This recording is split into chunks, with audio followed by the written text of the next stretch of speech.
Hello everyone, welcome to my channel, and today we are going to discuss about a very interesting topic, that is SWOT analysis.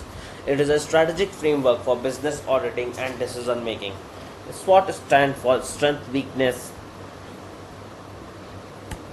So let's understand the framework: internal assessment versus external monitoring.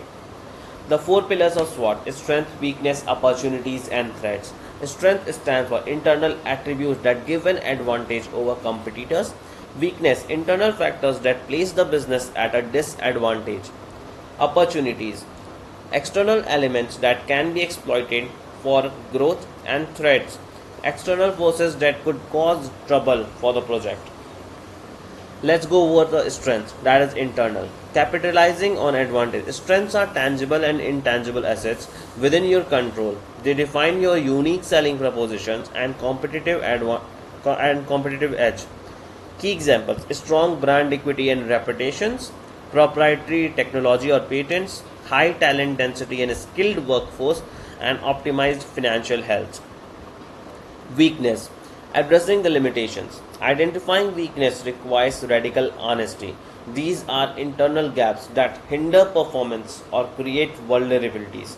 Common obstacles: outdated operational processes, gaps in technical expertise, high operational debt, poor customer service ratings. Opportunities, scanning the horizon. This is external. Opportunities are favorable external conditions that could yield positive result if capitalized upon effectively. Emerging market trends like AI integration, technological breakthroughs, competitor failures, or market exit. Favorable shifts in government policy. Got it? Now come up to threats. Mitigating risks. Threats are factors outside your organization that could harm your business model or sustainability. Aggressive new market entrants, economic recessions or inflations, changing consumer preferences, cyber security and data privacy breaches. Let's focus. Internal versus external strategic focus. Internal analysis, external monitoring. A balanced strategic plan weights internal self-audit and external market intelligence almost equally to ensure the strategic fit. The TOES strategy matrix. Strategy type, conceptual logic and actionable objective. SO, maximum, using strengths to exploit opportunities, and market expansion and aggressive growth is actionable objective.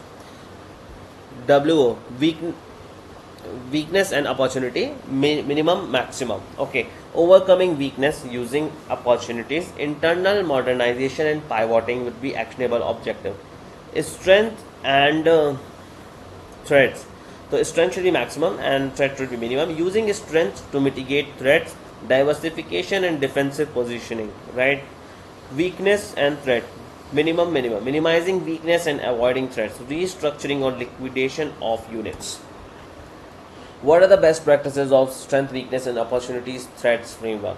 Evidence based points on data, benchmarks and market research, not just internal opinions. Multidisciplinary, involve stakeholders from sales, HR, finance and R&D for a 360-degree view. Prioritizations, focus on the top 5 most impactful factors in each quadrant to avoid analysis paralysis. Dynamic review, a SWOT is a snapshot. It must be updated quarterly to reflect changing market conditions.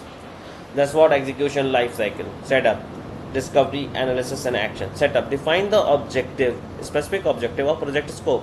Discovery, gather data and workshop initial ideas. Analysis, cluster factors and apply the TOES matrix. Action, translate insights into smart strategic goals. Feel free to reach out me any questions to the comment section. Strategic planning is a continuous journey. Let's discuss your specific organizational needs. In case of any questions, please feel free to reach out me to the comment section below. Please like, share and subscribe to my channel and hit the bell icon for more updates.